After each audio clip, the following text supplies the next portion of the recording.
Steve. Hello, Joe.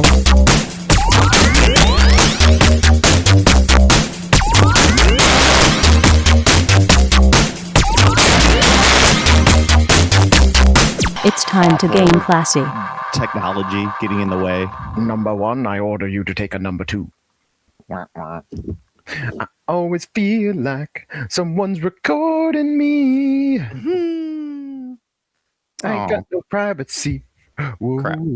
Yeah. I have a confrontation figure I just found in a box, and I was trying to bend his finger back into place, and it just broke off. Ah, the classic. Yeah, I mean, I love confrontation, but these figures were made of like the softest metal ever. Oh yeah, they were. It was just like, I wonder if I eat this, if my future generations will have lead poisoning. You'll be fine. It is the French. Your body will just dissolve it. It's true. I mean, hey, I have plenty of lead in my diet. Keeps me going. Yeah. Well, Yeah. It does explain the boomers. What's going on?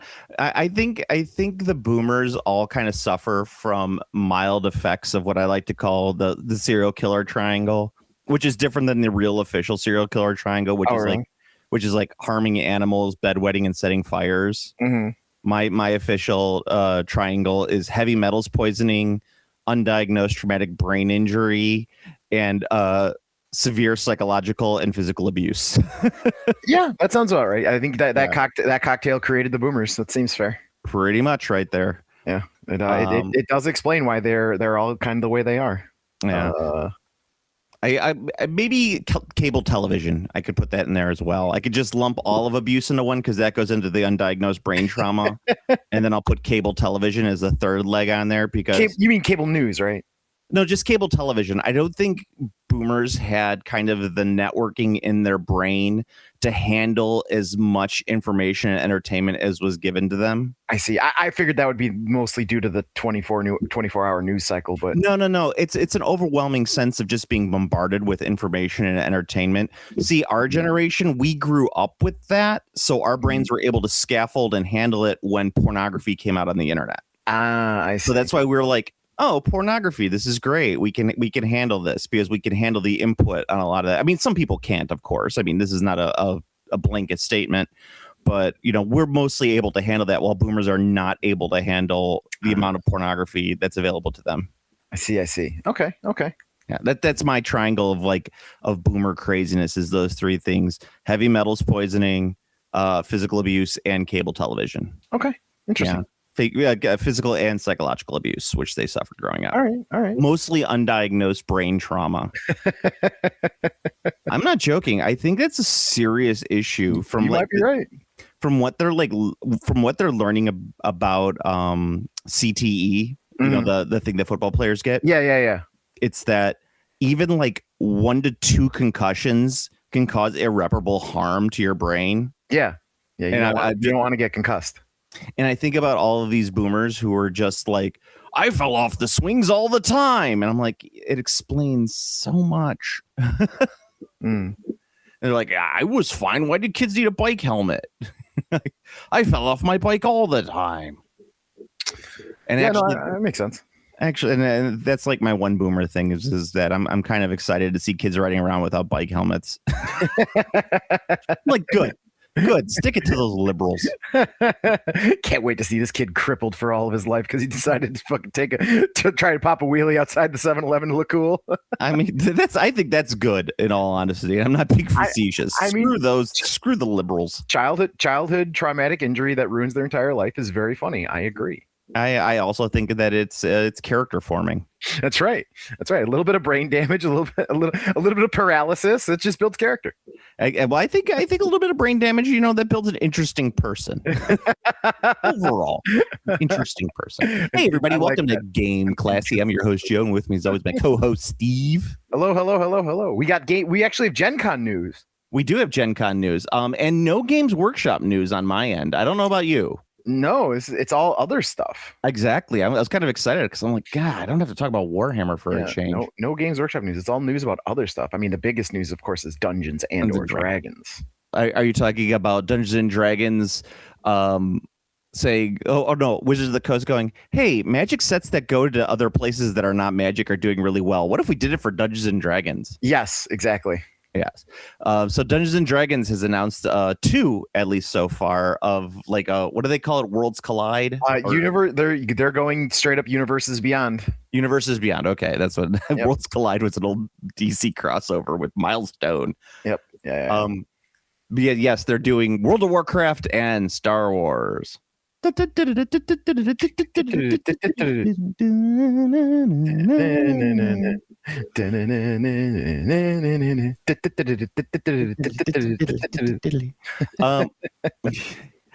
so they're doing which, more power to them, whatever. World of Warcraft, Warhammer, I kind of go, why?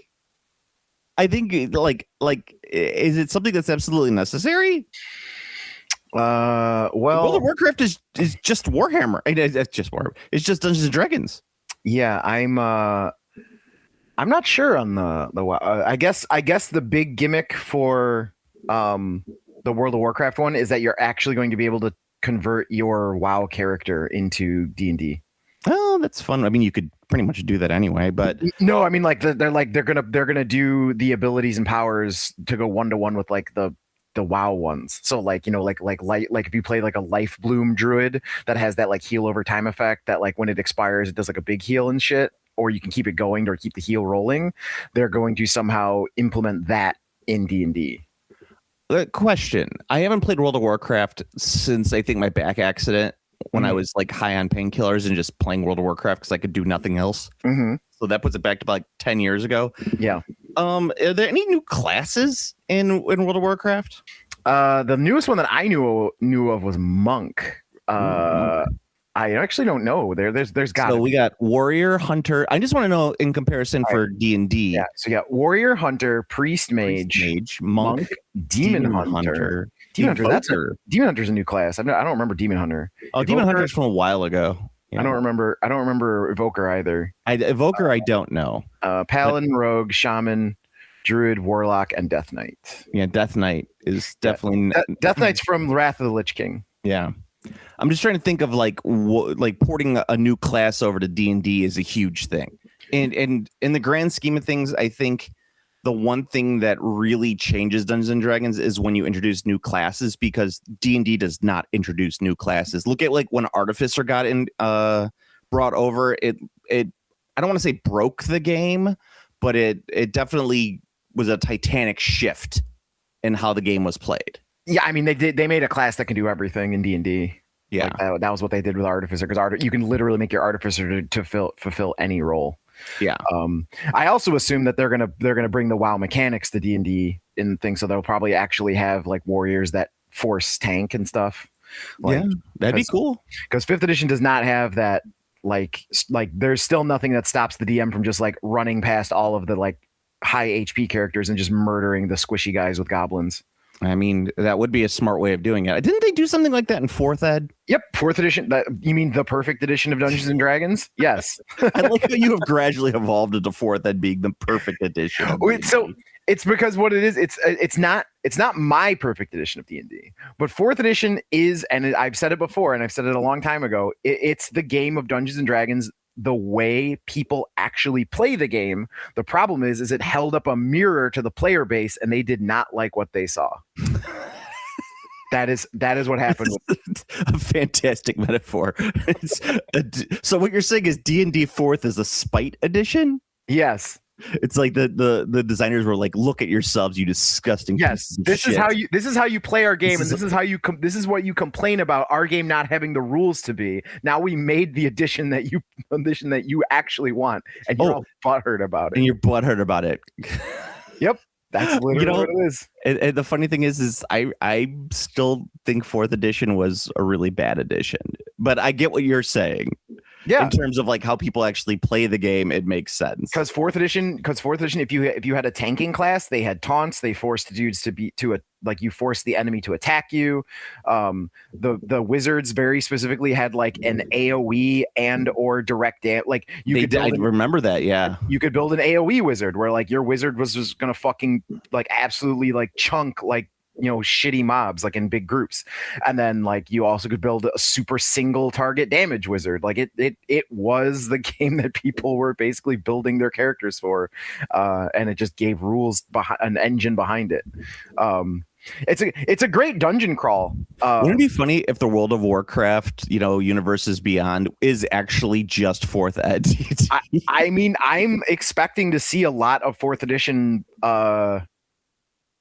influence in it, to be honest. Could be. Because the thing about 4th is that 4th is a really, really good board game.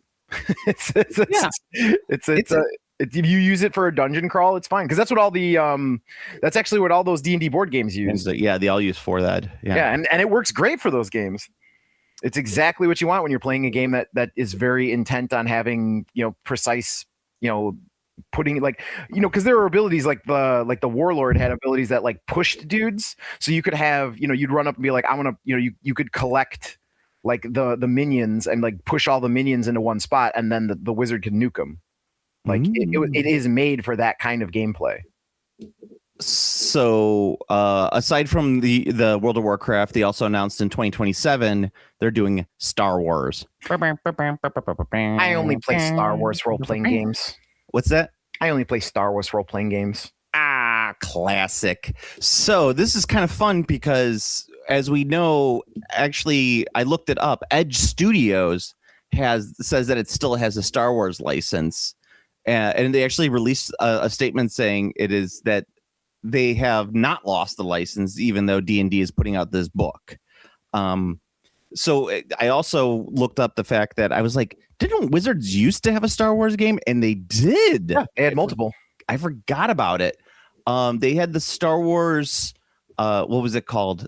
The Saga Edition? It's Star Wars role-playing game. So there were two. There was the Star Wars role-playing game, which was the D20 system. Yeah. And then their updated revision of the game, which was because the early one was like, it was late 90s, early 2000s for D20, because I remember it had Mannequin on the cover.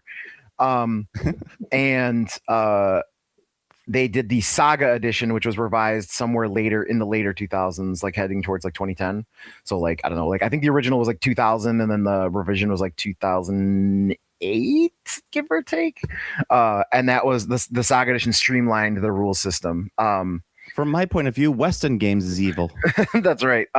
So here's the thing that's like Saga Edition is, in my opinion, massive downgrade to the D20, and very specifically, like all of the other, like they made a lot of streamlined choices that I thought were fine, but the one that was the absolute worst is they took the most important thing away from Star Wars D20, which Star Wars D20 had one of the best mechanics for hit points in gaming, and it had vitality and hit points. So I remember vitality and hit points. Yes. So if anyone who doesn't know, what the way Star Wars worked was your hit points was equal to your constitution.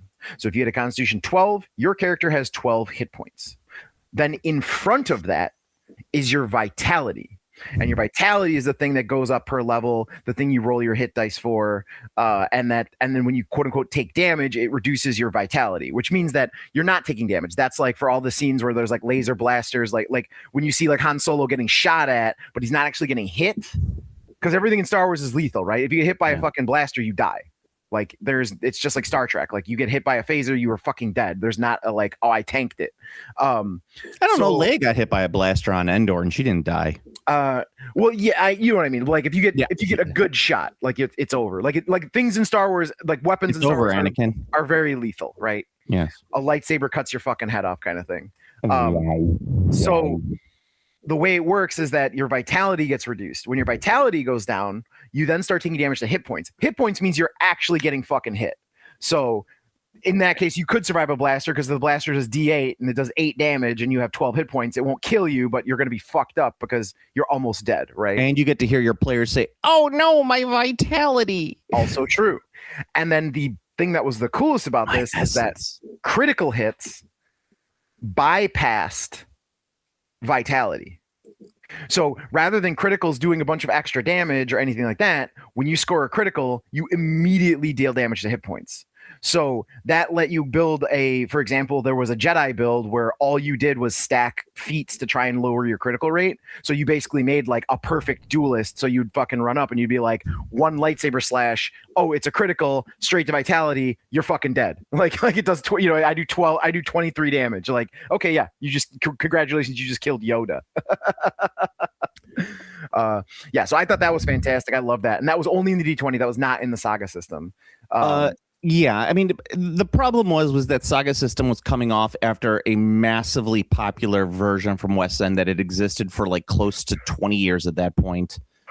There may have been a stopgap in between, if I'm not mistaken, but you're doing D&D in space based off, and you have the West End version, which was widely still available, cheap, and used, and you could get basically the same thing. You didn't have to deal with Jedi bloat. Yeah. Oh, the thing that's funny about too is like is people almost universally hate the original D20. Like they think the original D20 is far worse than the Saga edition. Like Saga edition is for the most part universally loved. Because like I said, it did improve basically everything in the game except for, I think, the vitality hit point system was the best thing that they threw out. I mean, it's whatever. It's not something I'm going to play. Saga's also closer to 4th edition. So because it removed saving throws. So you had defenses. So it said reflex defense, fortitude defense, will defense, which became armor classes, essentially, just like how 4th edition did that for, you would attack someone's will instead of their armor class. Yeah, there's neither are amazing. Don't get me wrong. If I was going to play a Star Wars RPG, I'd probably play like one of the Fantasy Flight ones. Actually, the Fantasy Flight ones are pretty okay. They're very good with storytelling. So the D20 system came after the role playing the West End games. So it was West End games, Wizards of the Coast had it, and then Fantasy Flight. Yeah, and everyone pretty much universally loved the West End games one. Yeah, well, the West End games one was a little crunchy, and there was no Jedis. That was, I think, what most people liked about the West End games one. Yeah. Because it was all original trilogy and the books and everything like that. So if you really liked playing Truce at Baccarat or The Courtship of Princess Leia, man, do you have a game out there for you? Baccarat at ya. Yeah, Baccarat at ya. It's like, what's the perfect game where I could play my Dash Rendar build? Well, sir, I have the game for you. Yes. Dash Rendar. His name was Dash Rendar. His name was Dash Rendar. Bootleg Han Solo.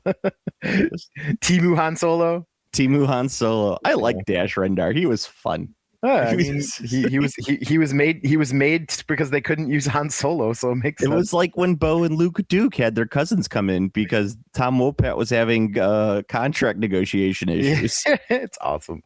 Yeah, I too really love characters created for need rather than creativity. It's just, I mean, and it's Shadows of the Empire, like people hate it, but I love it because of all of like the stupid things it represents, like video games and the toys.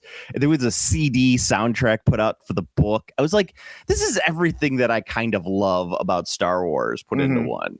Yeah. And it's like, I know people hated it because it was, it was just a cash grab. There was nothing, but I mean, that's all Star Wars. It's all, but it had junk. It had Emperor Shizor. Yeah, he wasn't an emperor. He was just Shizor. He was the head of the Black Sun. Wasn't he like a prince or something? Yeah, it was Prince Shizor. Yeah, Prince Shizor. That's right. Not an emperor. Not an emperor. Yeah, my bad. He wasn't emperor yet. No, he was not. He was the head of the Black Sun or Dark Sun. I think it was Black Sun. Yeah, which were some crime syndicate. Yeah, the one crime syndicate or whatever. And he had sex powers, and he made Leia want to sleep with him. Did have sex powers. I forgot about that. One of those things of the author putting in his subtle his fetish into the book. Yeah, he could release his pheromones to make any woman want him. Release the stench of sex. Yes. It's like whatever in the Felix and Gotrek books, whatever, the Skaven like release the musk of fear. Yes, that's right. He released the musk of fear. Yes, he tried to release the musk of fear, but his fear glands were empty. His fear glands were empty. All right, so we release the musk of triumph.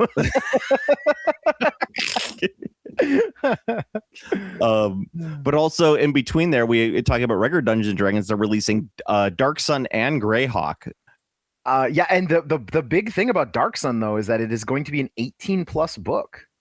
Ooh, it's because they're not getting rid of slavery from there, and they're like, they're not cutting any of the Dark Sun content. yeah. So and they're prepping all of the people who are like, I can't handle it. The people who are upset about a problematic age gap of 1 week need to be prepared to read about chattel slavery of a fictional race. Yeah, I mean, it's granted, it's like my feeling is that we write fiction and do stuff like that so we can process and deal with these issues. It's not like they're making it something where it's like it's a good thing that there's slavery in Dark Sun. It's a bad thing. It's a prompt to free slaves in the setting. Yes, correct. I mean, in most ways. I mean, granted, there are people who take it weird ways, and everyone knows that one guy or that group of guys. Yeah, but I mean, they're gonna do that. Yeah, they're gonna do that anyway. Yeah, they'll take any system and then they will add in like racial undertones, and you're just like, what are you doing? Yeah. I curse them. They should only play Fatal for the rest of their days. Ooh, that's a horrible curse. Yeah. Why would you do that to someone? Well, they deserve it. You probably do. I'm not about that. And then they're bringing back Greyhawk, the gummy bears of the Dungeons and Dragons universe. Yes, they're bringing back Greyhawk, and also a bunch of other ones. They're calling it what is it? Icons. So there's going to be like a subsection.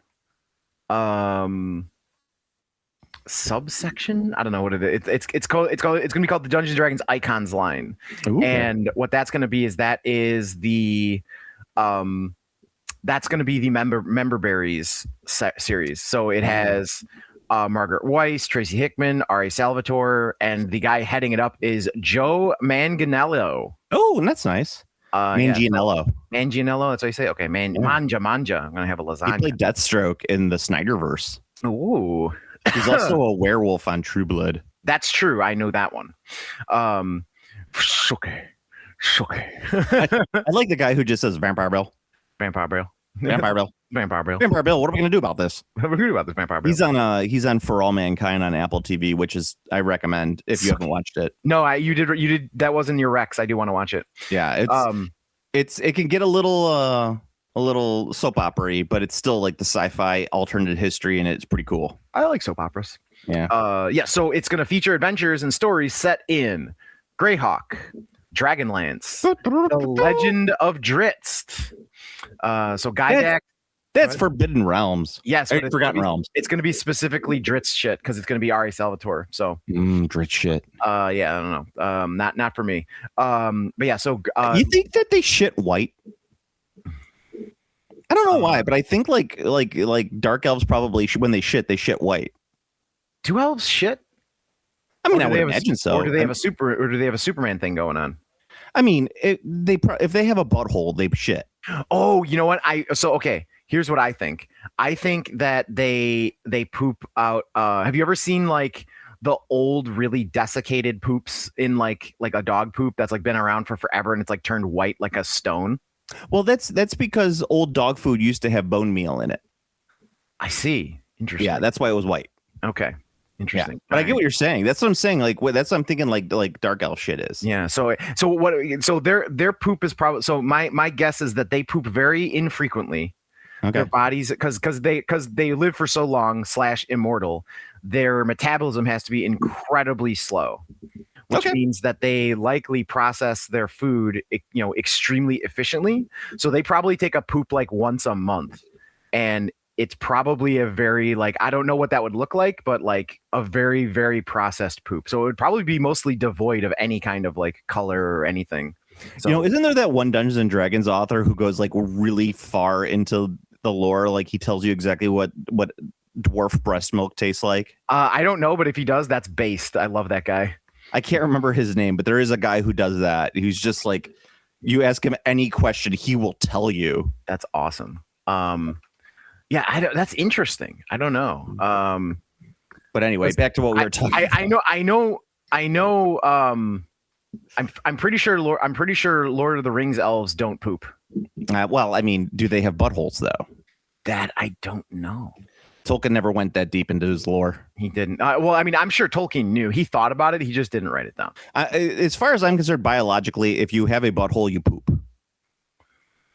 Yeah, like because the butthole wouldn't exist evolutionary wise unless you had to pass something through it. That's true. They might not have buttholes. I mean, it could be a vestigial butthole. So at one point in the evolution of elves, they did poop, and now they no longer poop. There we go. Different story. Okay, yeah. So it's like a really tiny butthole that just has no function anymore. Where's the fun in that? Like our appendix. Yeah, like they're like. No, but I don't think that's true because I do think that they poop. Anyway, besides the point. Interesting. Oh, so Gygax is going to head up Greyhawk, and then and daring, courageous and caring. Mangianello is also doing a death saves campaign, which is his thing. So that's going to be done as well. Weiss is going to be doing more Dragonlance. So there's a lot. So these are they're going to be the response for this seems to be like, because one of the biggest, and I've made the fucking criticism as well, is that there's 5e books that are tied to classic campaign settings that are like really far away from the classic game material.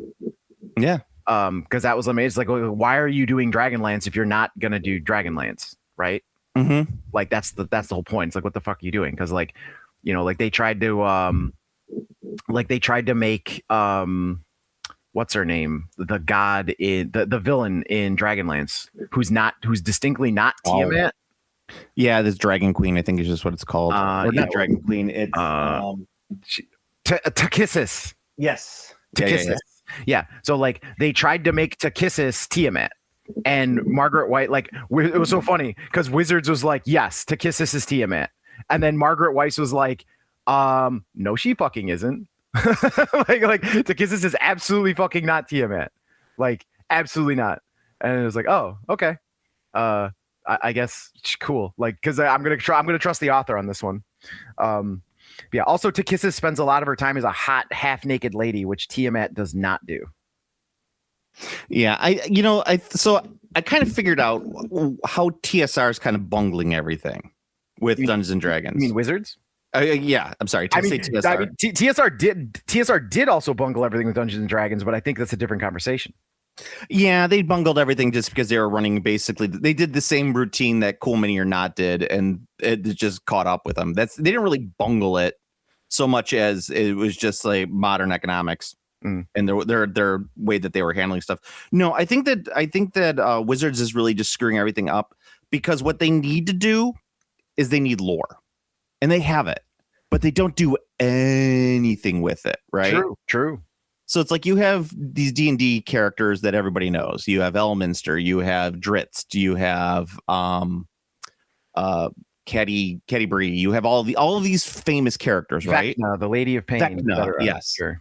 The plains master, whatever her name is. Yeah, that's the Lady of Pain. Okay, cool.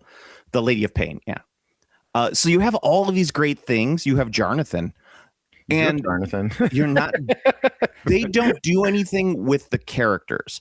Wizards should be putting out a Dungeons and Dragons book as much as Games Workshop puts out Black Library. Yeah, that is one of the biggest misses. There's like no because I was looking for D&D books. I was like, oh, there as far as I can see, there have been like almost not zero, but almost zero new D&D books in like the past decade. Yeah, I'm sure they could get some fantasy writer to put out a series of something or other, just like. And you know what they have to do? That fucking Brandon Sanderson guy to do it. He does everything else. Oh God, no, not Sanderson. Please. No. And all you have to do when you're writing the books is guess what? You create a group of 5 characters that are diverse, and you have them go on an adventure. It's fucking easy. That's what people want with Dungeons and Dragons. Yeah, it worked for the fucking movie. Yeah. And guess what? You put those 5 people out there, you slap Dungeons and Dragons on it, you say Dungeons and Dragons, the adventure to the Undermountain, and you have them go through an old campaign, right? You have them go through the Underdark or something like that. Or the Runes of the Undermountain, right? That's the one. Yeah. But you have them go do that. And guess what? You've laid out a blueprint so that people, when they read the books, can have the fucking campaign be the same way. So It's just like a watch, live play, except you're reading along with it. And then it stirs all the imagination for that. And then people go out and they buy fucking Undermountain. And then they play Undermountain with their groups. And that's how you do it. Yeah. Like every one of these adventures that they put out needs to have a story attached so that the DM knows how to play the goddamn, scenario. You're right. You can also do iconic scenarios that already exist and have your characters go through them. Like, I don't know, example, the Temple of Elemental Evil. That's exactly what I'm saying. Is like every time they release one of those books, that should be happening. I mean, you could go back and do it for the older ones, but that's how it should be. They write out the fucking campaign or whatever it has. You give it to an author. You say, this is basically your blueprint. You fill in all of the fluff. You fill in all of the zhuzh.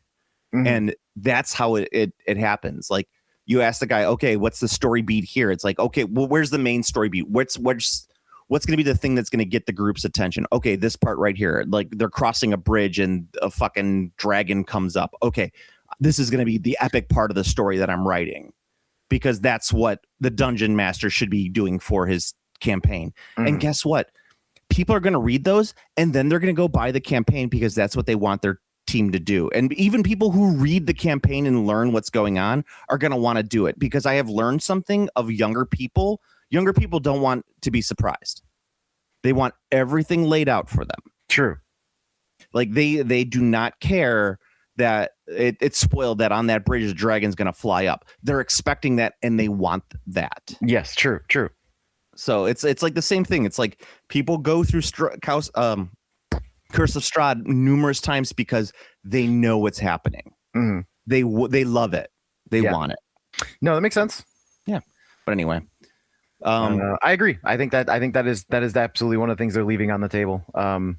But hey, we'll see. Icons. I mean, this is the biggest push that Wizards has done for Dungeons and Dragons in a while, and it seems like they're actually like trying fucking something, right? Just wait for D&D Universes Beyond Teenage Mutant Ninja Turtles. Oh yeah, finally. Well, I mean, at this point, like, the funny thing about that is there's so many 5th edition games that aren't Dungeons and Dragons, right? Already. It actually just makes sense for them to just start doing it themselves, because it's like, wait, all of these other people have been using our system for other IPs and making money that we could have been making if we just did it. Yeah, if we just got the IP. Yeah. So that's kind of funny, because it's like, oh yeah, because like if I, like, for example, it's funny you mentioned Ninja Turtles, because, and this is why my little ramble was leading into, is if I saw a TMNT RPG Kickstarter come up, right? And I saw it, I would immediately, without a second thought, be like, it's gonna be 5th edition. Yeah. Like even if it wasn't by Wizards, I'm like, it's gonna be 5th edition. So like, yeah, they might as well do it, because everyone's fucking using 5th edition for everything now.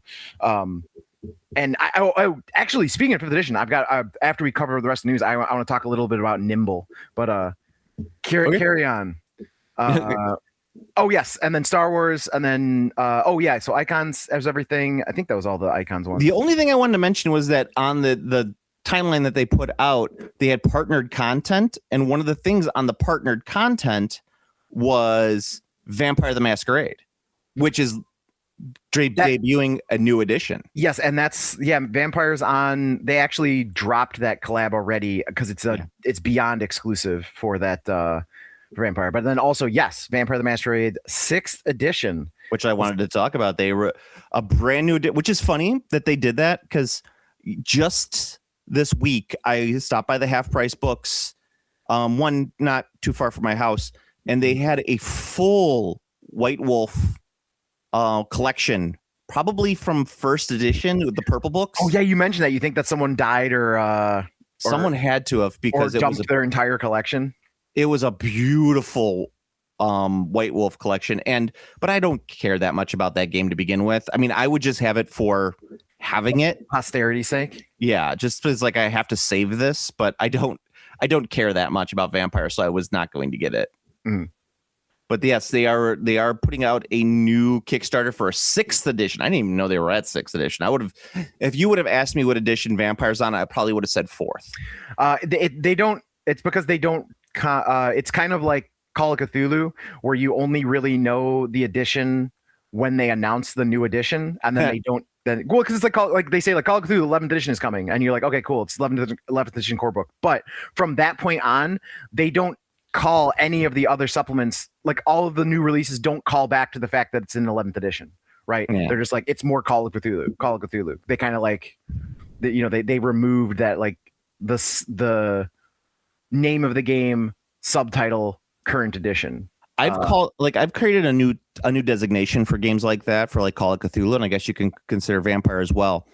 I'm calling it there should be a stamp on the game so that people know this. It's called RSG, Rules Stable Gaming. Okay. So basically when you see a game that says RSG, Rules Stable Gaming, that means that when you buy this book will be good in perpetuity. Right. Because that's the big thing with Call of Cthulhu and Vampire too, is like if you use an old ass Vampire book, it's still going to pretty much work with any of the current editions. And that's what they need to do for certain games. I think if certain games adopted this, is like you could say the Game Classy seal of approval, the RSG seal. It's literally just a stamp that says this book will be good in perpetuity. You never have to replace it. It might get updated and a new one released, but it could still be used in game. Mm-hmm. It will always be able to be used in game. I will say though, it does seem like 6th edition is going to be a much larger edition change than has ever happened for Vampire. Yeah, well, there you go. So I mean, maybe it needs a new one because they removed a lot of the skills. There's a lot of skills are just fucking gone, and Storyteller is going to be rolling little to no dice apparently. Ooh. Which I'm a fan of. I like when the Storyteller doesn't roll that many dice. So that is intriguing to me. So I'm kind of like, interesting. But I mean, again, it's Vampire, so I'm like kind of like, I don't think I'm gonna. I played enough Vampire. I think I'm good. Yeah, I mean, Vampire. It's one of those things that I think I could see it making a comeback. The economy's shitty enough that I think Vampire the Masquerade can make a comeback. Yeah, that is true. Generally, vampires soar when Republicans are in power, and zombies soar when Democrats are in power. That's very true. Yeah, that is an actual trackable fact. Yeah. Is that why the interview with the vampire is so big right now on AMC? Yep. Yeah. I don't know. I mean, it is a thing that has. I mean, it's not. What is it? Correlation, not causation, kind of thing. Whatever. But like, there is a thing you can look like when vampire media is at its apex. Generally, Republicans are in charge, and when zombie media is at its apex, generally Democrats are in charge. So, make of that whatever you will. Going back to True Blood, Vampire Bill. That's Vampire Bill. Vampire the Masquerade. True Blood is kind of a live action Vampire the Masquerade TV show. It's absolutely White Wolf. Like I don't like. There is no like. The only thing they were missing is that they didn't break down the various fantasy races into like clans. But like other than that, everything was like pretty much straight up fucking White Wolf rules. I never also saw Vampire Bill go, I'm invisible. I'm going into Krynos form. And then but I mean they even had everything. They had fucking they were only really missing mummies, but they had ghosts, fae, werewolves, vampires. Like they had it all. Hunters. Yeah, hunters. Yeah, they had it all. Some motherfuckers always trying to skate uphill. Yep, wizards. They had magic users. So wizards. Ooh, he's a wizard. It's a wizard, Annie. All right, so that is pretty wizard, Annie. All right, so what else did we see? That's mostly Games Workshop stuff I didn't want to talk about. There's minis games, a bunch of minis games. There's some new minis games announced, and then also so they showed off more of Gundam Assemble, which is already positioned to be a smash hit, at least for the first two releases. Okay. So Gundam Assemble is looking like it's going to be very, very popular. The hype for it is very real. I think personally, it could easily be a contender for the crown that hasn't been claimed by X-Wing. Okay. I think that's the slot that Gundam Assemble might actually be able to find itself in. I will disagree. I think it's going to be kind of a flash in the pan, but that's just me. I mean, that's if you consider X-Wing a flash in the pan or not, because X-Wing X-Wing was absolutely fucking gigantic, but it was only for like 4 years.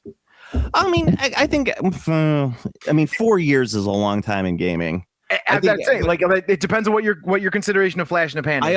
I also think that X-Wing was was a little bit longer than 4 years. I'll say like 5 or 6. It's still, even up until the time it got canceled. Like X-Wing was big all the way up until they did that edition switch, and when they did the edition switch, the game fell off. Yeah, I believe that was year 5 when they did the edition switch. Really? Okay. Yeah. I mean, I'd have to go back and look, but yeah, well, that doesn't matter. We're not here for research. We're here to throw chairs. That's true. But yeah, I think it has the potential to do that because Gundam is bigger than it's ever been. I know you don't really follow this stuff, but Bandai announced that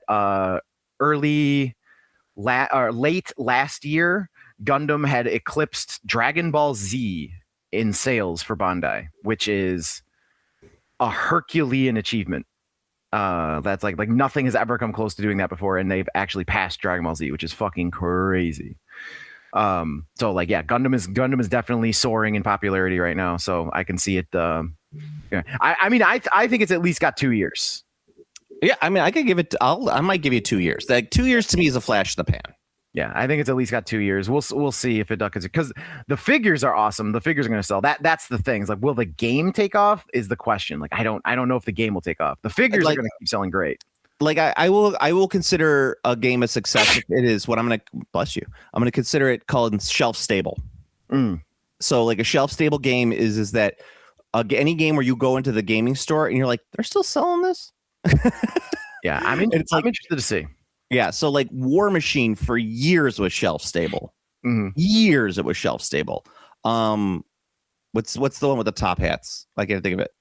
Weird miniatures. Oh, Malifaux. Malifaux, thank you. God, Malifaux was a shelf. Is still a shelf stable. They still sell Malifaux. It's still out there. It was shelf stable for a long time. So those games are shelf stable, or were shelf stable, because they were. Like, you could see them in the stores for a while. People were buying them. Yeah. And Bolt Action is a very shelf stable game. But people still play Bolt. There's actually a Bolt Action video game now. Yeah, I saw. I was like, what is this? I was laughing my ass off when I saw that. I mean, it doesn't look terrible, but it looks like a game that was released in the 1990s, late 90s. Yeah, I have no idea who that one's for. I could tell you exactly who that one's for, and that's a person who's having trouble buttoning their pants. Ah, that makes sense. Then you've got, speaking of flashes in the pan, there's more Marvel Crisis Protocol. That's dropping. There's yet another Wolverine Sentinel. They're doing Onslaught. Ooh. Which is funny because I don't even know if people know who fucking Onslaught is these days. Oh yeah, I don't know. People still play Marvel versus Capcom. Isn't he the bad guy in? That's true. He is the final bad guy in Marvel vs. Capcom 2. So Marvel vs. Capcom 2 is keeping the memory of Onslaught alive.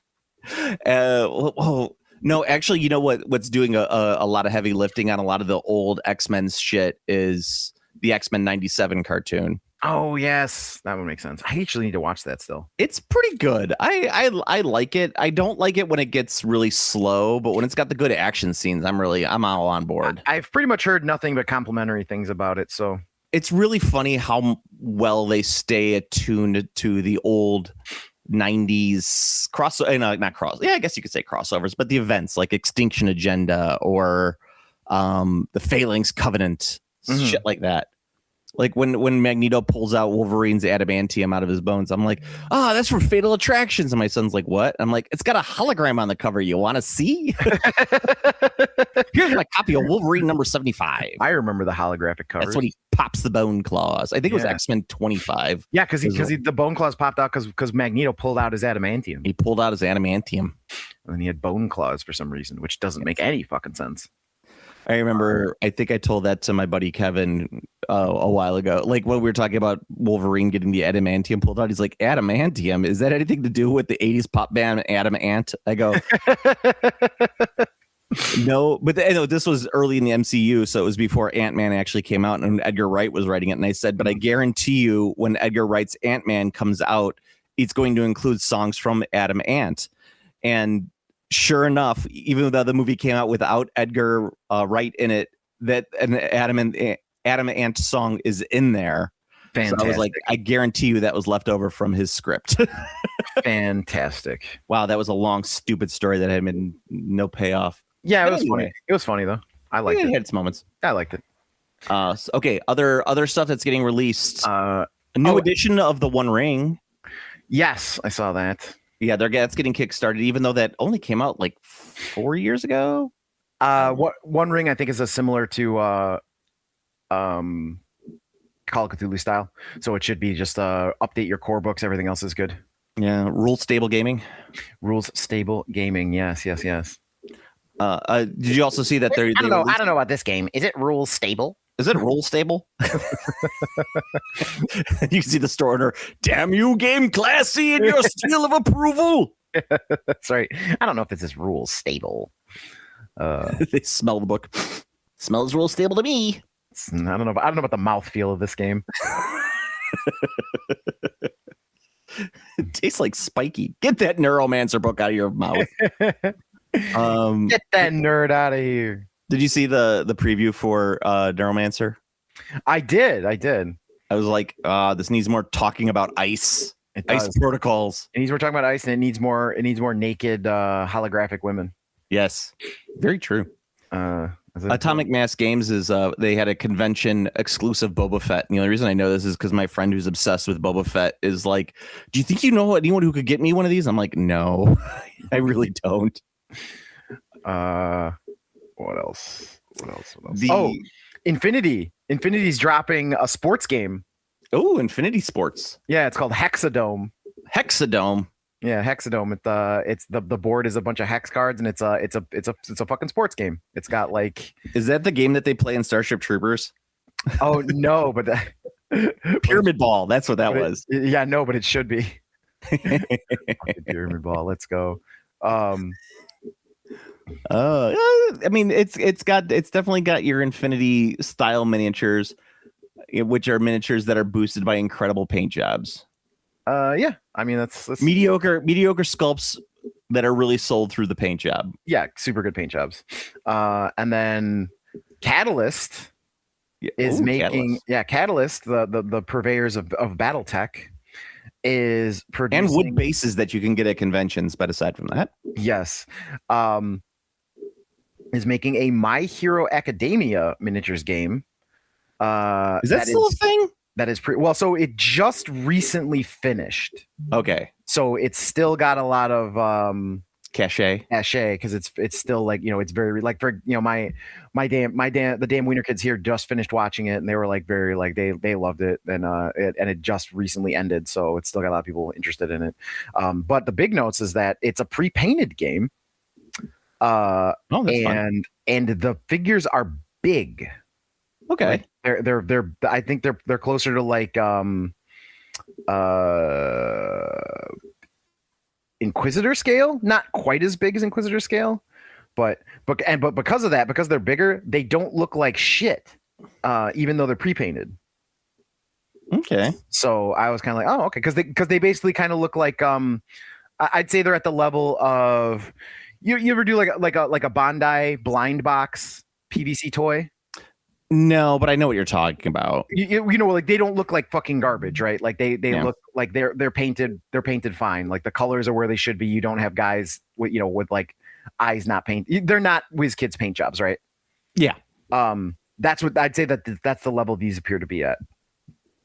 So looks interesting.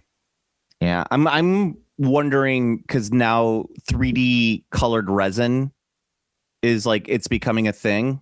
Mm-hmm. So I'm wondering how long before miniatures companies start really playing with that. Yeah, I mean that seems like a natural progression of it, right? Yeah, but anyway, for pre-paints, so because you're gonna get really nice pre-paints with that style of painted resin like that. Mm-hmm. All right, so let's see. I got other Gen Con news. I can't find anything right now though. Ghost in the Shell tabletop RPG has its official trailer out. The one from Mantic. Okay. Alessio Cavator and Zach Barrow did this one together, so might be solid. I'm not particularly interested in role playing in Ghost in the Shell, but it is cool if that's something that you're interested in doing. What else? There is the new Vampire, Star Wars Icons, Dark Sun. So there was a board game based on Star Wars: The Queen's Gambit that came out. That game disappeared. Yes, but now they're doing they're relaunching it as Lord of the Rings: The King's Gambit. Oh, that's cool. Yeah, so that's going to be the game. The design drops players into four that's the one where you have like the different battles going on at the same time. Yeah, Queen. So yeah, anyone who hasn't played Queen's Gambit is actually really, really good. It's a neat concept. Yeah, it's a really fun game. The execution is a little rough, but very fun to play. Like you'd have like the Gungans versus the Trade Federation as a tabletop war game. Then you'd have space combat. Yep, which was the aerial battle where they were all fighting in their space on their ships. And then you had the Duel of the Fates going on. Yep, you had exactly the doodaloo. Yeah, so this was all happening at the same time. It looked like 3 different board games, but you put all of the boards together. Yeah, it was I remember it, and especially at the time when I was like, ew. But now it's sold like crazy. But now they're doing popular. In this one, you have Riders of Rohan going up against orcs on Pelennor Field, Gondorians holding Minas Tirith, Aragorn, Gimli, and Legolas fighting through the Haradrim at the Great Port of Pelagrir, and Frodo and Sam navigate the perilous path through Mordor to Mount Doom. So it's all of this happening simultaneously. Holy shit. Queen's Gambit is fucking $800. Yeah, it's expensive. That's crazy. If you could find it, the problem is that it's finding a complete copy because it's such a monster of a game. Yeah, there's so many components to this game because you got to remember, like each of those things we mentioned, like those 3 battles, like there's enough components in each one of those games to be a standalone game. Yeah, it's pretty ridiculous, but yeah, it's super expensive on the secondary market. Some people, it's their holy grail. I wouldn't go that far. It's a game about episode 1. Come on. Have a little more respect for yourself. Yeah, have some respect for yourself. You're telling a Star Wars fan to have respect for themselves. It's true. So yeah, that's getting re-released. I think that'll be fun, and especially with Lord of the Rings. Yeah, that should be dope. I was talking with some guys at the LGS, and we were talking about Lord of the Rings because we were talking about copyright coming into public domain, and that Hobbit's going to come really soon. Mm-hmm. And I was saying it's good because I don't like, as much as I like that the Tolkien family kind of, keeps it kind of sacred. At the same time, it's like you're profiting off of, like, at this point, your great grandfather. So it's like, no, you go out, get a real job. Yeah, you're not allowed to make money off this anymore. Go out, get a real job. Yeah, I actually just looked it up, and it's probable that both of us will still be alive. That when all of Tolkien's work will become public domain, which is in the year 2043. Yeah, I mean, there's a possibility, but I think that's probable. I think we both got another 20 years in us. Yeah, I mean, yeah. Outside of a unexpected calamity. Yeah, or environmental collapse. Well, that's all. Well, okay, that's expected calamity. So moving on, StarCraft miniatures. Yes, they did a whole thing there about the StarCraft miniatures. I know that there are some people. I put up people are going fucking nuts for that game. So I put up the video on the Discord. By the way, go to the Discord if you want to get more information from us. From the people from Anti-Donna playing 40K for the first time. Mm-hmm. It was pretty funny, but we did definitely go, so what came first, StarCraft or Warhammer? That's funny. It's very fun to see that from the outside. I like Anti-Donna quite a bit. I think that their shows were really funny. I've seen a few. The few things I've seen of them did make me laugh. So the Anthony Starr one, where they have him as like a human dog, is probably one of my favorite things of all time. So there was that. I mean, I don't want to go too deep into it, but yeah, StarCraft. Woo! Yeah, it's very popular. People are very excited about it. Yeah. I mean, it's not for me, but it looks very correct. A lot of the new stuff that's coming out looks very, very, very nicely painted, so that's going to help. Yeah. I mean, it also looks exactly like it's supposed to. Like, it looks like they pulled that shit right out of the fucking game. Okay, so there was a big push this year for Dungeon Crawler Carl. Oh my god, Dungeon Crawler Carl is so fucking popular. It's unbelievable. And I feel bad because I have not read it yet. Everyone's saying it's great. But the problem with me is it always feels a little bit too Ready Player One. I hate lit RPG. So I'm good. I'll pass. So yeah, their RPG Kickstarter made $13 million. Yep. $13 million for an RPG. Yeah, it was only beaten by that other one. I've already forgot the name of it. The sci-fi one that was very very highly produced synthwave looking. Ooh. That was the most funded RPG ever. Neon Odyssey. Neon Odyssey. Yeah, Neon Odyssey smoked fucking everything. Like ridiculous amount of money was made by that game. Like I thought it would do well, but it was a fucking goddamn phenomenon. Like phenomenon. Phenomenon. Yeah. That song from Norwegian porno. Or Danish porno. Is it really? That's fucking funny. Yeah. I'm pretty sure Phenomena was from a porno. Yeah, more than 16 million for Neon Odyssey. Woo! Which is fucking crazy for an RPG. It was Swedish. Did I say Swedish or Norwegian? I think you said Norwegian. It's the same shit. Take that, damn Swedes. Icelandic folks. Yeah, well, they'll it's just like Scottish and Irish. They get really fucking mad if you say they're the same. But it's wait, I'm sorry.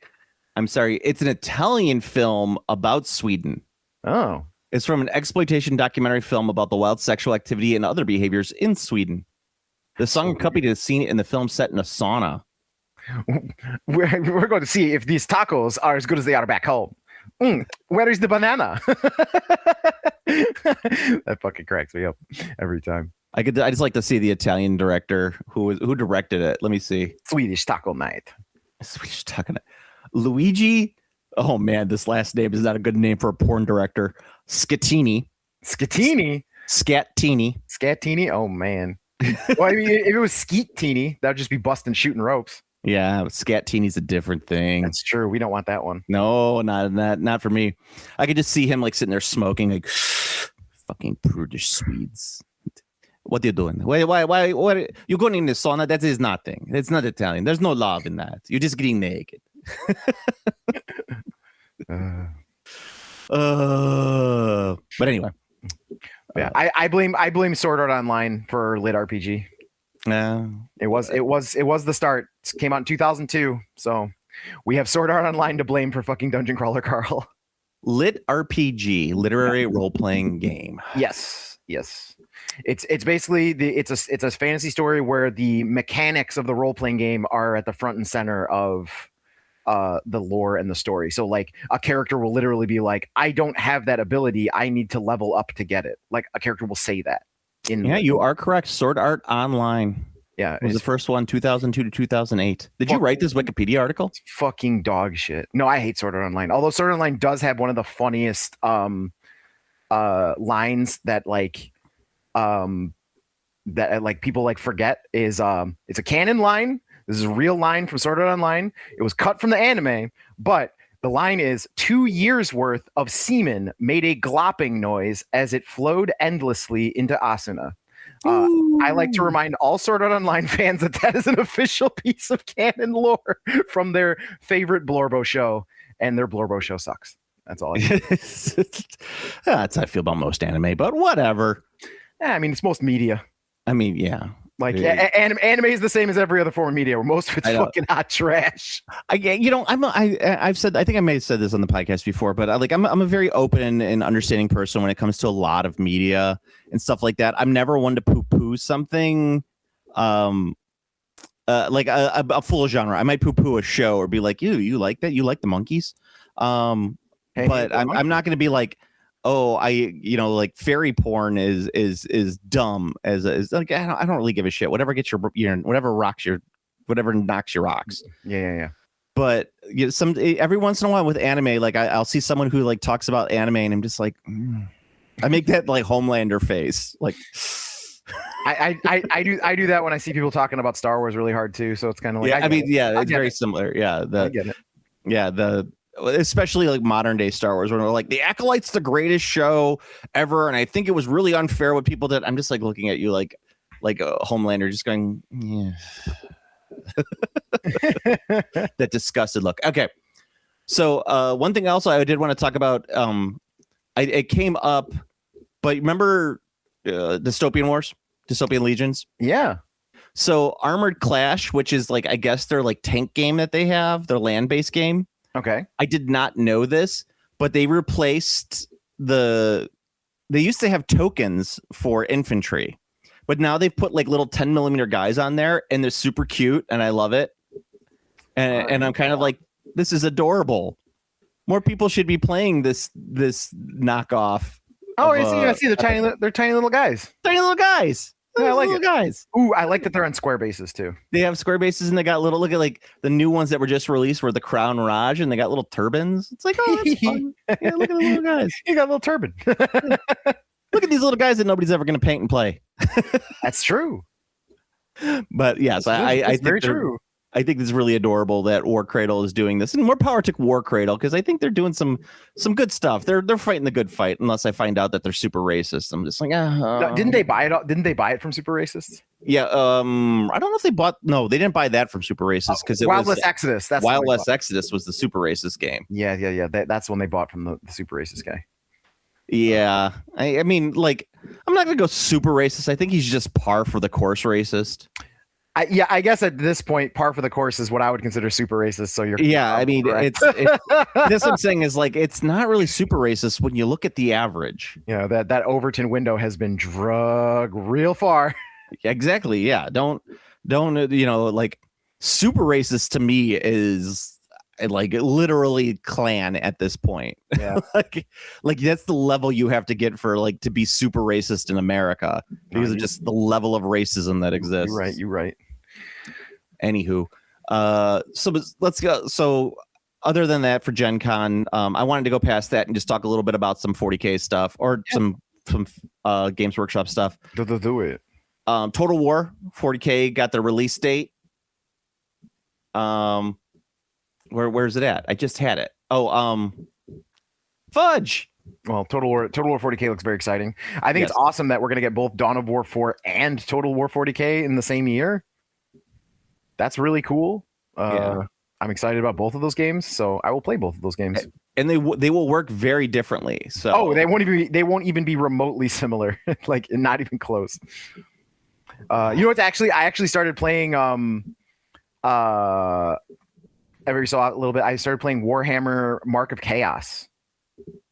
Oh, really? Yeah, which was the 2006 game. The one that would blow up your computer if you played it. Yes, the one that nobody could fucking run on their computer. It came on like 6 DVDs. Yeah, that I've been playing that a bit. It's really interesting playing it, because it's so unoptimized for like any sort of modern look. So it basically has to run in cropped windowed mode, so it looks like a CRT square. It kind of sucks ass. I'm not gonna sugarcoat it. It kind of sucks ass. But it's also, it's got an appeal. So I'm playing a little bit. There's a lot of stuff in it that I like, and a lot of stuff in it that I do not fucking like.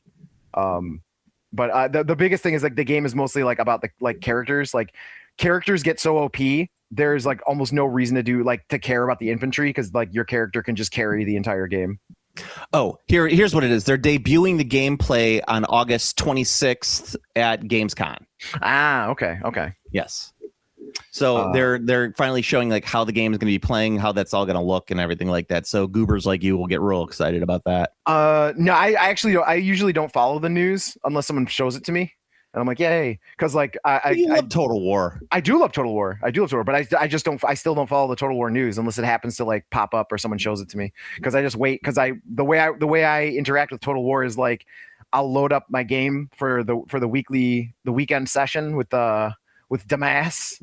And I'm like, oh, there's new DLC, so then I just buy it. that's how I interact with Total War, like for new stuff, because like it's like I don't need to bother with any sort of news information because I'm just going to buy absolutely every single thing that comes out. All right. So then who cares? I'm tired of it. The Warhammer Plus new models and price increase. The most exciting Warhammer news that I think is they're doing a sequel to the Infinite and the Divine. I know, I heard, and I'm worried because I think it's gonna play up too much into like the bitchy old lady, or the bitchy old queens, mystique that the original had. It kind of unintentionally had, I guess. Yeah. They're gonna if they like play up to it, it might lose some of the charm on it. Hopefully not. Although I will forgive it if they play into it too hard. If at the end they have sex. Oh, Necron sex. Yes, if they have sex at the end, I'll forgive any writing flaws in the writing there. You can't have them have sex at the end. That would ruin the entire thing. Well, okay, if they don't do one after this, like it has to, like that has to be the last thing. No, for these you two. can't. They can't have it because they can't be in love. That's the whole thing. Oh no, they're not going to be in love. They're just going to have sex. They're gonna have hate sex. Absolutely, that's the whole thing. You know, it's like one of those things where like they're super pissed and like they're angry and they're yelling at each other right in each other's face, and then suddenly they're like, "Oh my god, your input is going into my output." Step Necron, what are you doing? Exactly, Step Necron. I am stuck in the washing machine. Please render assistance. Please. Hell yeah. Oh. I could see that. I mean, I'm not gonna, whatever. So anyway, Games Workshop did release its earnings reports and all that fun stuff. And something that I thought was interesting is that Games Workshop told its shareholders that local game stores bring in 65% of its core revenue. I'm wondering. Right. So one thing I thought was interesting was the term core revenue. I don't know what that means. That means that's revenue that is their product. So that doesn't count things like IP licensing. That's what, okay, video good. Game stuff. Yeah. So core revenue is the selling of Games Workshop products. Okay. And that's kind of what I figured it was, because I thought they made probably most of their money off IP at this point. They make a fucking massive amount of money off of their IP. I don't know if it's most, but it is a lot of money. It might be more than their core. I'm not sure, but I know they make a lot with their licensing revenue. Yeah. So I thought that was interesting in and of itself. Yeah, it makes sense. I mean, because licensing revenue is usually gravy. So I know they make more than this, but generally you'd be like, if you made like 200 million and you were a very popular licensee, you'd probably be like 200 million from your stuff and then like 60 million on top of that from licensing. That's kind of like, that's a very healthy and strong ratio for a core product to licensing level. Especially because you don't have to do anything when you license something. Yep. Yeah. That's just money you're getting on for doing nothing. It's money for having a valuable IP, which I mean, it's fucking true. Like, I mean, for example, like the first Total War game I ever bought was Total War Warhammer. I never bought a Total War game before that. It's true. Not one time. And I bought it because it was Warhammer. So like it pays off. And it definitely paid off for them because Total War Warhammer is their most popular franchise by a fucking ridiculous margin. Yeah. I still think that there's so many better games out there that there should be Warhammer should be ported to, but it's good because it's as close to like an actual simulation of the game Warhammer than that's fun to play as opposed to just playing it straight like a tabletop clone. Yeah, for sure. Yeah. Okay. Also, by the way, I've heard that the Old World box set has been selling bonkers. Oh, the starter? Yeah. Yeah, it sold. It completely sold out of Games Workshop. They had to allocate. It sold insanely well. Like it was doing fucking crazy good. Yeah, which is good. I like that. The only problem with that is I don't want Games Workshop to go, ooh, this game is selling really well. Let's fuck it up. Yeah, I mean. I hope that they realize that they're like, we're doing it right. Let's stay the course. You know that's not You gonna know, well, it might simply because they don't consider it one of their core games. So as long as they keep it away from considering it one of their core games, I think we're more safe. I mean, very well could be. It just makes me laugh because you're like that making any sort of good decision. Well, see, that's okay. So let me rephrase what I mean by what my statement was. They're going to leave it alone because it is not a core game. So they're going to make no decision. They're just going to leave it where it is. Right? They're like, yeah, whatever. You keep doing your thing. We're going to push out another edition of Age of Sigmar right now. You know, they're going to be focused on shot calling and doing things for their core games, and they're leaving the old world team to kind of just live on its own. Yeah. So, all right. That's all the news I got. What else do you got on the table? All right. So the only other thing I had left was I wanted to talk a little bit about Nimble because I picked up the Nimble books because they were sold out from their the company that makes Nimble was literally fucking sold out of the game. So I couldn't buy it from them. So I ended up paying a scalped price for the hardcover trilogy because the 3 hardcover books are supposed to be $75. I think I paid $100 for it. But I got the 3 core books: Core Rules, Heroes, and Game Master's Guide. They are small digest size, which I love. They all have the very nice what is it, that like bookmark string thing? It's just a bookmark. Yeah, page marker. I don't know what it is. I just that's something that I don't see included in RPG books very often. So I always note when it's in there. Kobold Press does it, which I like. Do they? Okay. Yeah. I think Daggerheart has those as well. Nice. Yeah, I'm a fan. That's something that I always notice when it's in an RPG book.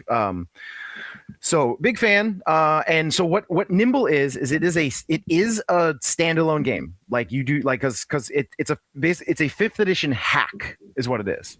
But it is a standalone game. You do not need any other books to play this game other than the Nimble books. However, you can extremely rapidly and easily hack existing 5th edition content to Nimble very quickly and simply. And what Nimble does is essentially it wants to make Dungeons and Dragons 5th as fast as possible while still keeping the complete experience. And by what that I mean is like this game is absolutely made to use miniatures on a grid, have tactical turns. It is made to do that. But what it does is it pushes all of the abilities, all of the dice rolls, like it pushes everything to a much faster and simplified pace. So for example, I don't go into all of them because there's a ton of them, but I'll do the simplest one. You run up and you attack with your broadsword. Your broadsword is 2d6 damage. There's no attack roll. You just roll your 2d6 damage. You look down, your leftmost dice determines if you hit or miss. If you've rolled the lowest value on the dice, so a 1, you miss. If you've rolled the highest value on the dice, you've criticaled. When you critical, you roll an additional dice. If you score another maximum roll, you crit more and you keep going. So your dice explode. So you run up, you roll your 2d6, say you get a 2 and a 3, you've hit, you do 5 damage. Okay. Like that is the entirety of the attack. Like it's over. You can, and then there's also they've the way they've done advantage and disadvantage is you roll additional dice and then you just remove the best or worst depending on if you have advantage or disadvantage.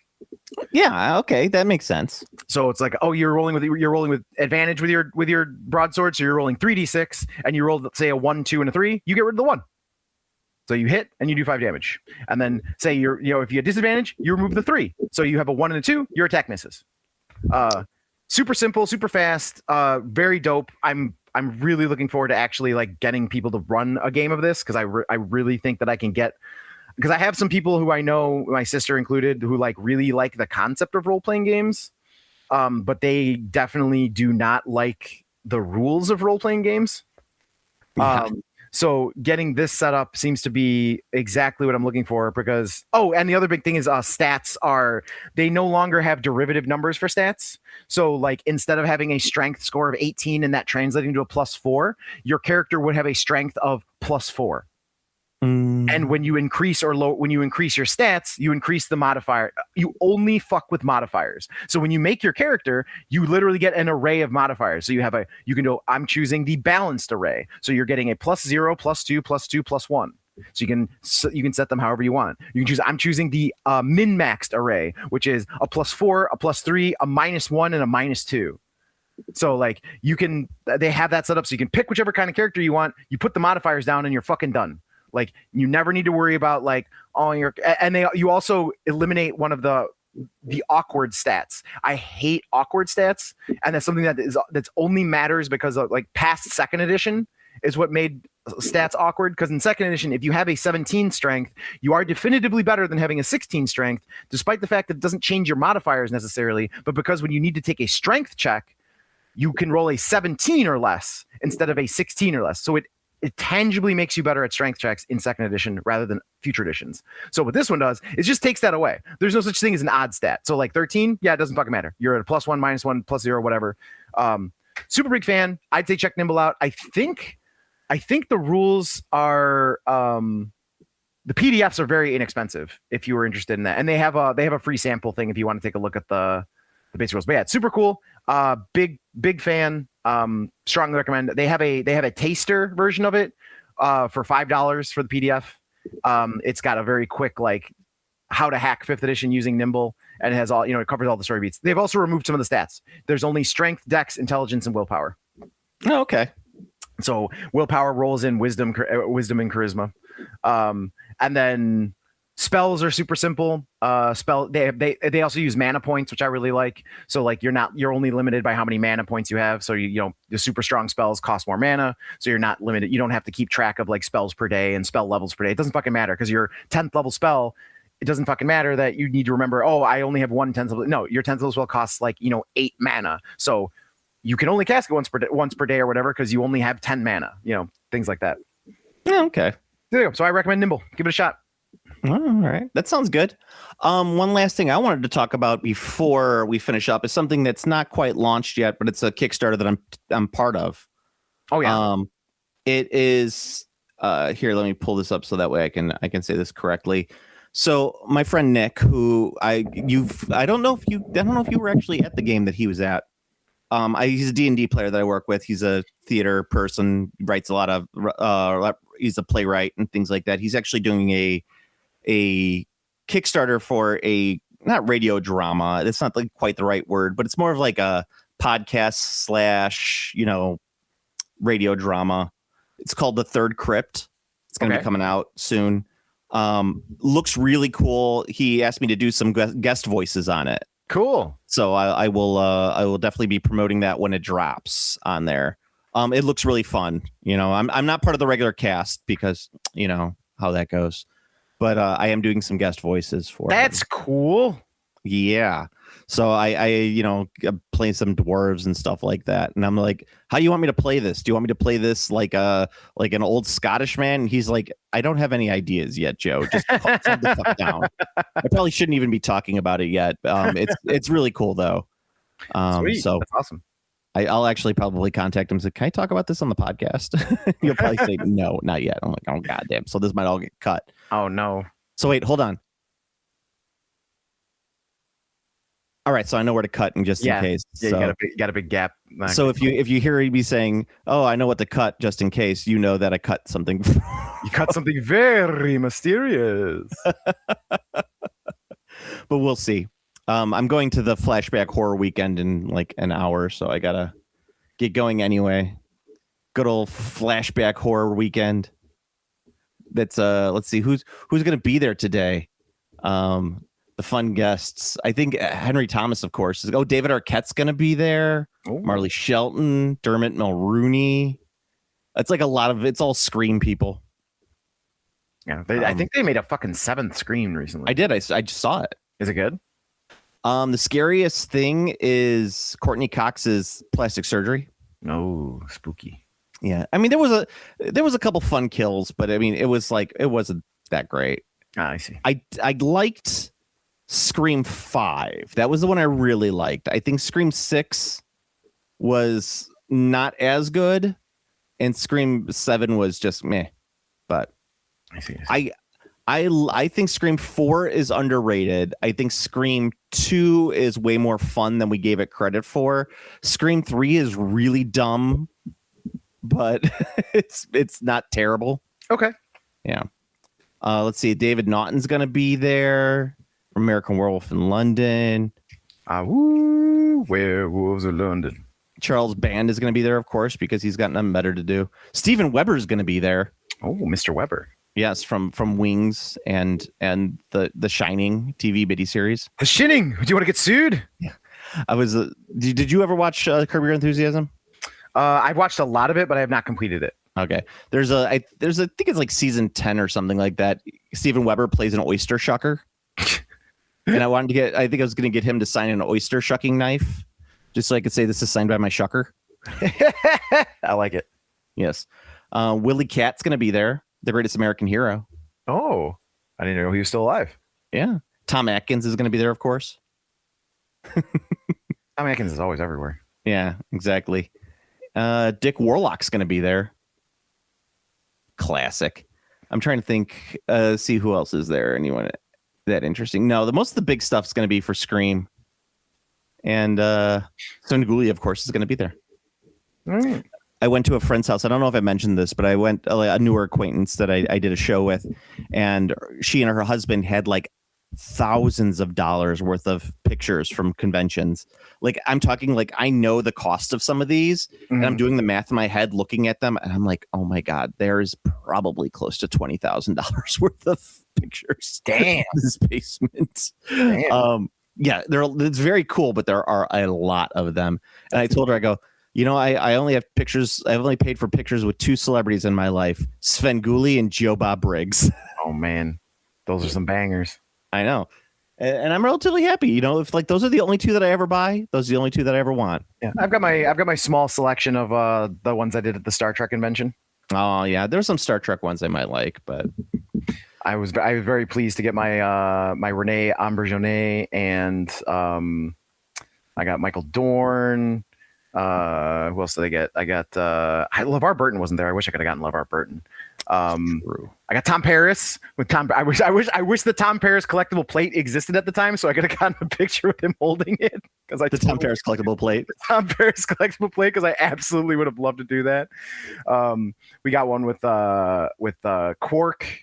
God, I can't remember his name. Every once in a while, I see those Star Trek plates at like a thrift store or something like that, and I kind of just want to buy them and replace my normal dishware with them and see how long my wife takes before she notices. Hell yeah, you should absolutely do that. You're not supposed to eat off those. No. They're full of lead. Yeah, they are. And then Armin Shimmerman and Jeffrey Combs, which I really like.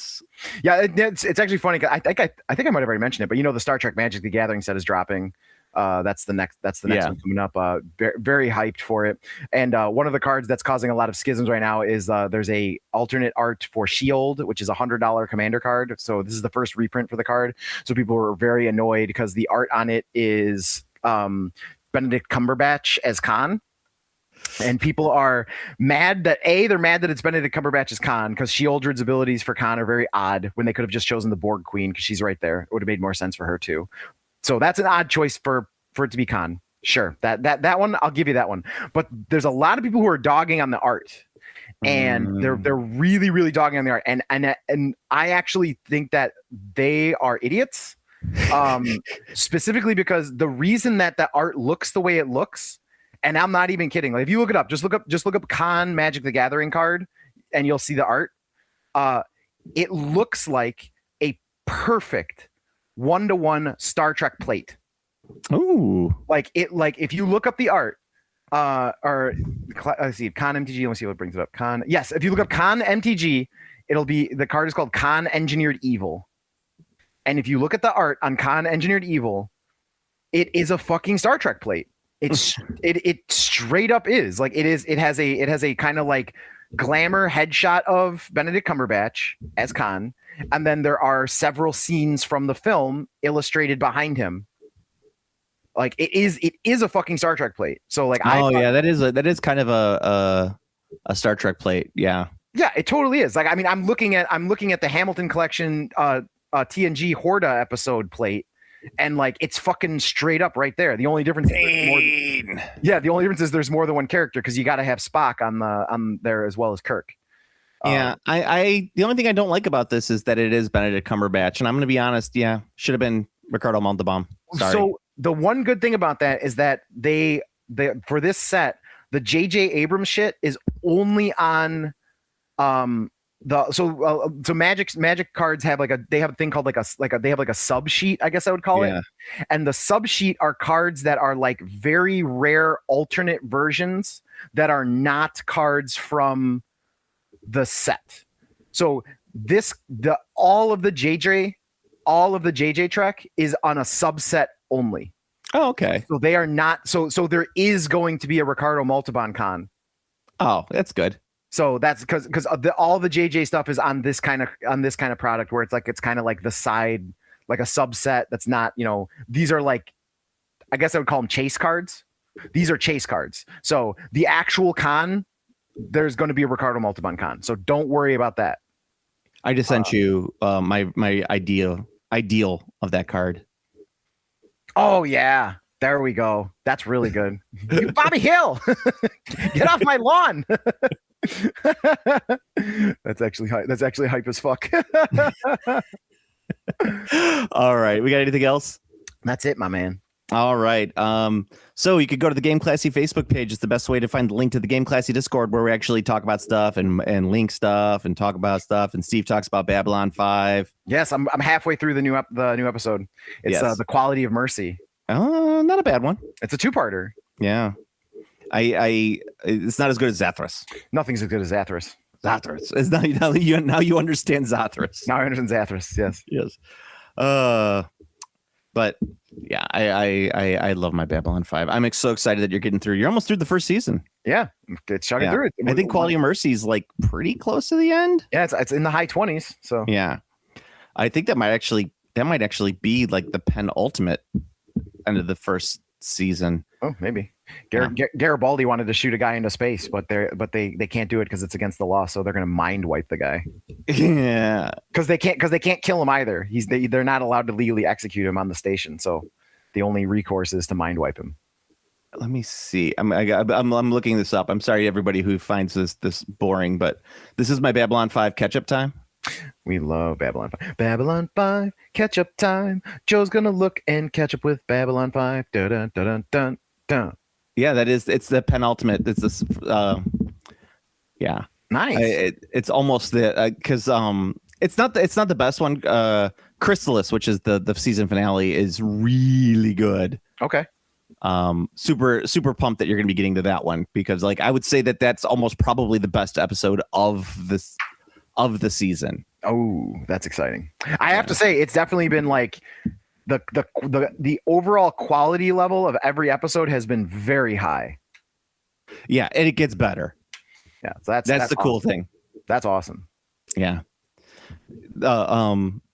Is that the one where Lando's penis is used to cheat at cards? I haven't seen that yet, but that sounds awesome. Yes. Just to let you guys know. Yeah. It's I love when he was ranting about the hokey pokey. That was awesome. Oh yeah, where he doesn't understand it. Doesn't mean a thing. That means nothing. I've researched this for 3 days. Has he talked about Spoo yet? How he loves He's Spoo? not talked about Spoo yet. Anyway, I'm Babylon 5 is so amazing. Anywho, yes, you go to the Discord. The best way you can help out the podcast is like, comment, subscribe on iTunes, or you can like, comment, subscribe on the YouTubes.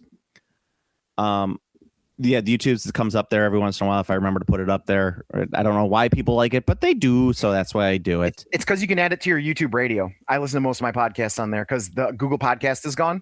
So you have to have it on YouTube to add it to your it's podcast. On the YouTube radio. Exactly. Yeah. Oh, this is the episode with June Lockhart. That's right, because she and Bill Mumy are on the show, but don't share a scene together, which is stupid. Because she was in Lost in Space too. Yes. Yeah, she played the mom, and Bill Mumy, of course, played Will Robinson. Danger, Will Robinson. Yes. Yes. Come with me, the obvious pederast.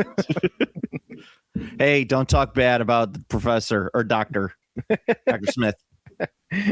He was a he was a gentleman and a scholar And he wanted to perform unnecessary surgery on the boy. all the time. All the time. All the time I had to resist my urges. My urges.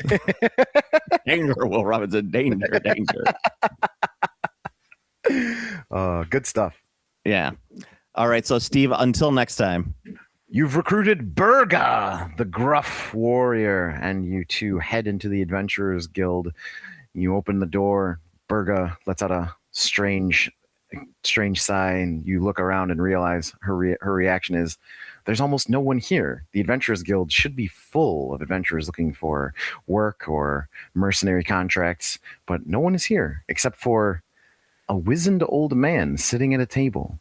He is clad in a blue robe with moons and stars on it, a long pointed hat. He looks up at your approach. I've been waiting for you. Let me introduce myself. My name is Zoldak, and I will be accompanying you on your quest. So, shall we proceed? There's no decision point on this one. We will get to the next step at the end of the next Classy episode. Yay! Later. You, Burga, and Zoldak. Game Classy.